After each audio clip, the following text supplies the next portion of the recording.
In November of 2024, Spirit Airlines filed for Chapter 11 bankruptcy. 8 months later, they filed again. I wanted to understand what really happened and whether something as simple as virtual assistant or administrative support could have changed their trajectory. What I found was actually kind of surprising. So I'm Nicole Magelssen, and I run a virtual assistant agency called Alpine Virtual Assistants.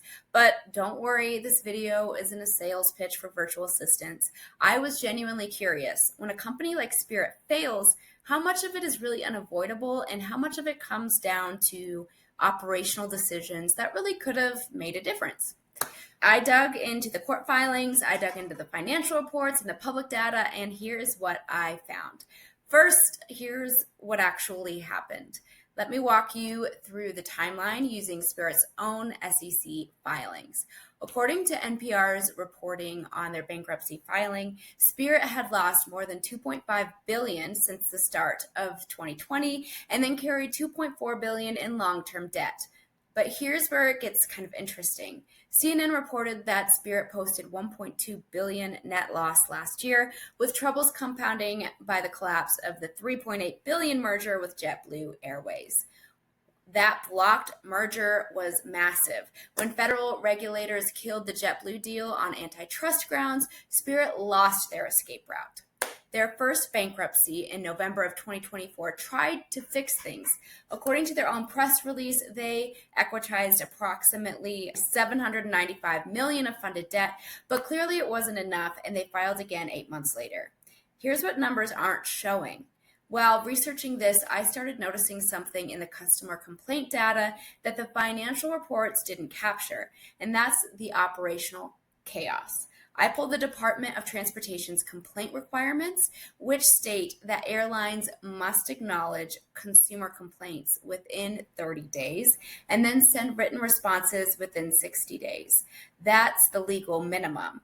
But when I looked at social media during Spirit's decline, the response times were rough. Customer after customer was posting about delayed responses, unanswered complaints, and issues that spiraled because no one got back to them. Now, I can't find Spirit's exact internal response time metrics. Unfortunately, those are not public, but I did find data showing that other major carriers were handling social media complaints much quicker. We're talking hours instead of days. Here's what made me think. Spirit was bleeding money on operational costs while simultaneously letting their customer service, the thing that could actually retain customers, completely fall apart.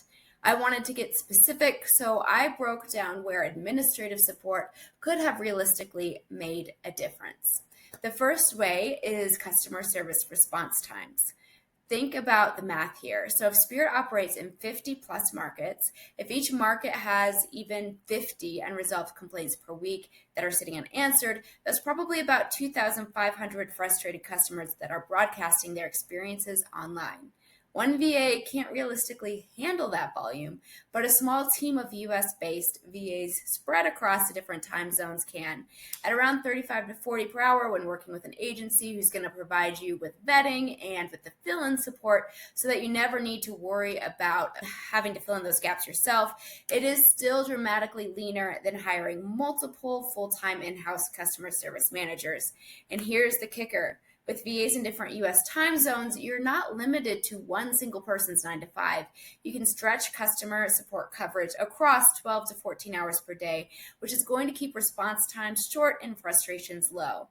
Could faster response times have retained customers? It could have some, enough to save $2.5 billion in losses. No, but it was a death by 1,000 cuts. So second is competitive intelligence. I found something interesting in Spirit's pricing strategy. Their ultra-low cost model worked when they were the only people who were doing it. But by 2024, competitors were matching their prices on key routes. VAs could have been tracking competitor pricing daily.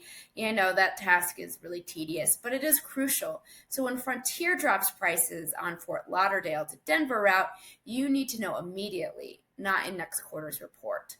This is a really basic operational intelligence, and it doesn't require executive level attention, but it is, requiring consistent attention. Third is possibly administrative overflow. Here's where it gets a little more speculative, but stay with me. Spirit's SEC filings mention operational insufficiencies, but unfortunately, they don't detail what those are. In my experience running operations, inefficiency usually means that data isn't being entered fast enough, vendor communications are delayed, reports aren't being compiled, scheduling is chaotic. And again, that's just from my experience. I know these aren't really glamorous problems to solve, but they compound. A vendor email that sits 3 days becomes a supply chain delay. Maintenance log that's backlogged creates compliance risks. Could VAs have handled these tasks? Hypothetically, yes. Would it have saved the company? No, but it could have bought them time. So here's my honest assessment about what could have been done different.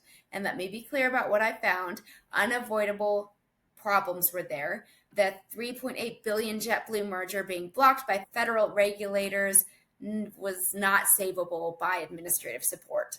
$2.4 billion in long-term debt from poor financial decisions made years ago is a structural problem. And the post-COVID aviation market with excess capacity was an industry-wide problem. But here's what bugs me. Spirit filed for bankruptcy twice in 8 months. According to Axios, the company acknowledged that it didn't do enough during its first bankruptcy in late 2024 to fix itself. What does didn't do enough mean? Based on my research, it could have been that they cut costs in obvious places, but didn't fundamentally change how they operated. Again, that's how I'm reading into it. Administrative efficiency, the boring stuff like faster customer response and better data tracking and tighter vendor coordination, doesn't make headlines, but that's the kind of thing that keeps a struggling company alive long enough to find better solutions. So could VAs have saved Spirit Airlines? Probably not. They were in too deep, but could VAs have extended their runway, improved their operational metrics, and then made them more attractive acquisition target? They could have. All this to say, here's why I made this video. Spirit's failure isn't just about airlines. It's about how operational chaos accelerates decline. So when you're already struggling financially, you cannot afford to also be struggling operationally. I see this pattern in the bankruptcy cases that I have researched. Red Lobster was running a promotion without really doing the math on the customer behavior.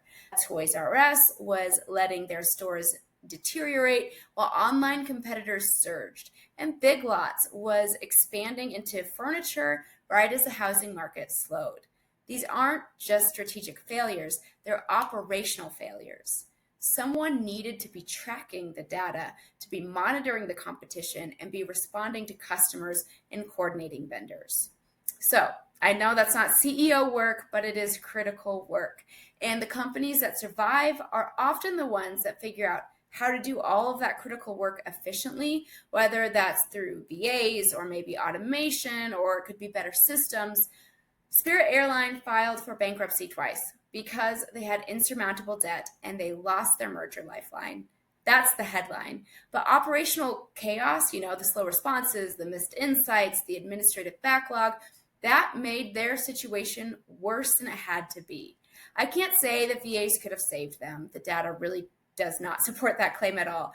But I can say that they might have bought them more time, given them better metrics, and maybe a fighting chance for a better income.